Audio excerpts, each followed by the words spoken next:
Bon, on n'a aucune production et je suis très curieux de voir puisqu'on a quand même une belle luminosité. Hein. C'est très gris. Je vais nettoyer les panneaux. J'ai des gants qui sont neufs. Hein. Je vais donner un coup dessus et on va voir ce qu'on peut récupérer. Je crois qu'il y a l'un des Monsieur Larbin dans le coin là. Il doit faire 5 watts. Donc c'est en train quand même de fondre. Mais on voit d'ailleurs juste ici, il y a très peu d'épaisseur. Donc une belle luminosité. Je pense qu'on serait étonné. Je pense que je peux récupérer 400-500 watts. Donc c'est l'avantage aussi d'avoir des panneaux qui sont en accès, parce que quand c'est sur le toit, c'est plus compliqué. J'ai déneigé très rapidement les panneaux. Alors ce qui est très intéressant, c'est que, comme je l'avais déjà dit, un panneau comme ça est pratiquement plus performant que deux. Ça veut dire qu'il va faire à peu près seul 30 watts, et à deux ils vont faire à peu près 30 watts. Sauf ceux-là, donc actuellement qui font à peu près 60 watts, et on va dire que j'ai à peu près 200 watts. C'est pas fou, mais c'est mieux que rien, sachant qu'il y en a encore beaucoup en dessous. Il y a une problématique que j'avais remarquée, c'est-à-dire que comme là le DI est ensemble, il est très performant, mais en fait il est pénalisé entre guillemets par celui-là qui est mobile. Si tu mets un panneau qui est mobile et pas un Playmobil, il faut qu'il soit seul. Donc c'est ce que je vais devoir pour le coup faire, puisque en fait ça arrive en même temps. Donc je voulais m'acheter ce micro-onduleur. Et le meilleur rapport qualité-prix, pour le coup, c'était chez Kit Solaire. My Shop Solaire, il était à 188 €. Je serais allé le chercher à Ris-Orangis. Et voilà. Et quand, en fait, il y a eu les Promovateurs France, ils m'ont dit, est-ce que vous voulez quelque chose? Je cache, tu vois. Je dis, écoutez, ça tombe bien, j'attends un micro-onduleur pour 500 watts. Et j'ai déjà le All-Mice qui est là-haut. Mais c'est chiant entre guillemets, j'ai pas le DTU et voilà, il voulait me proposer une prise connectée. Je dis j'en ai une, il n'y a pas de problème quoi, tu vois. Donc il est juste là le All-Mice. Donc là ça va être intéressant, je vais pouvoir comparer les deux et finalement j'ai l'autre All-Mice et il va venir là-haut. Donc j'en aurai 3 en fait qui seront mobiles et ce qui fait que ça va me faire 1, 2 et 3. Puisque en fait j'en avais un qui était en plus, il est au-dessus en fait, donc j'ai pas pu le dégager, tu vois. Et là, l'EcoFlow marche plutôt bien. Par contre, je fais 0. Donc celui-ci fait 30. Non, j'en ai un autre, mais ils font 30. Et là, il fait 0, malgré que celui-ci soit déneigé, si on peut dire, que j'ai retiré la neige. Mais comme il y a l'autre, en fait, il est pénalisé. Et ça, j'avais déjà remarqué que celui-ci, finalement, qui était mobile, pénalisait, en fait, celui-ci.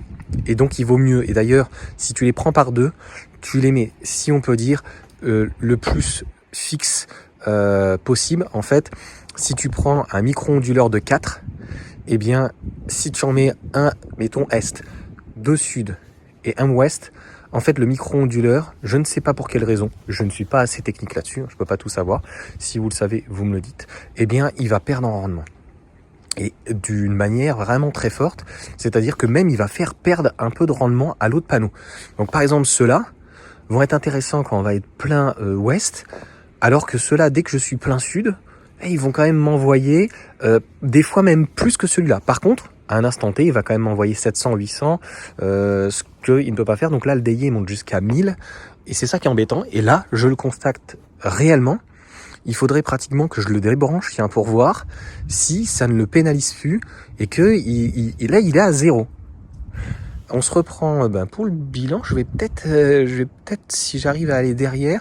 Et alors celui-ci s'est déconnecté parce que j'avais fait la démonstration donc pour le montrer. Et tu vois, donc je l'avais pas mis assez derrière. Donc j'aime bien faire des petites vidéos entre guillemets. Alors certains diront que c'est du papotage, mais ça reste quand même technique. Donc tu vois, il était là et pas en dessous. Alors que là en dessous, il risque strictement rien. Regarde, là il est complètement isolé. Et pareil pour celui-là, je te le montre parce que là il y a eu pas mal de neige. Hein. Allez, après on va se rentrer. Il est... Ah bah non, il est là-haut. Ah, celui-là il a pris aussi. Il a pris un peu. Tiens, il a pris un peu. Ouais, tu vois, j'aurais dû... Il faut vraiment de toute façon, je vais devoir les mettre beaucoup plus à l'arrière. Ils sont trop exposés. Mais ils fonctionnent quand même complètement dans la neige. Quoi. Donc on se reprend juste après si j'arrive... Attends, on va faire ça en direct si j'arrive à retirer... Ouais, il est quand même protégé. Ouais, vite fait. Ouais, bon. Donc ça se trouve, il est en défaut. Je vais regarder. Bon, j'arrive pas à l'enlever là. En fait, il est gelé là, à l'intérieur, dans l'interstice. Et par contre, j'ai remarqué que celui-ci, t'as même pas besoin de le pincer, ça se tire facilement, quoi. donc j'espère que ça va pas s'oxyder. Donc peut-être que je pense que ça aurait pu changer quelque chose. J'ai regardé, il est vert, donc il fonctionne. En tout cas, il est alimenté. D'ailleurs, c'est pour ça que le Wi-Fi fonctionne dessus, contrairement à l'autre qui est vraiment à 0. Donc ce qui est certain, c'est que si le panneau avait été tout seul, il aurait fait de toute façon un minimum de 10 watts. Et je pense qu'il aurait pu démarrer, je pense. Donc ce qui fait qu'il ne démarre pas, en tout cas qu'il ne commence pas à produire, c'est parce qu'en fait c'est l'autre panneau qui pénalise. Et comme je l'ai expliqué, eh bien sur l'autre aussi, donc j'ai ce problème-là. Donc voilà, on va régler tout ça. Et quand vous les mettez donc par paire, mettez-les donc plutôt d'une manière performante et qu'ils soient orientés de la même manière, je pense. C'est beaucoup mieux au niveau donc du rendement. Allez, sur ce, ciao à tous, profitez bien et puis regarde, une belle épaisseur de neige quand même.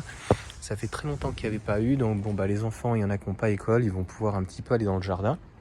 Et tu vois, il est que à peu près 10 heures et on le voit, c'est très agréable. On a vraiment une fine couche pour que limite le soleil puisse être présent. Donc ça veut dire que tout à l'heure, peut-être que les panneaux pourront produire un petit peu plus. En tout cas, on a un hiver qui est assez particulier. On peut pas dire qu'il soit rude, mais il y a très peu donc de luminosité. On le voit sur le toit des voisins. C'est-à-dire que si on avait des panneaux sur le toit, eh bien avec de la neige et un super beau temps, c'est dommage, il faudrait déneiger le toit. Alors surtout pas mettre de sel, malheureusement.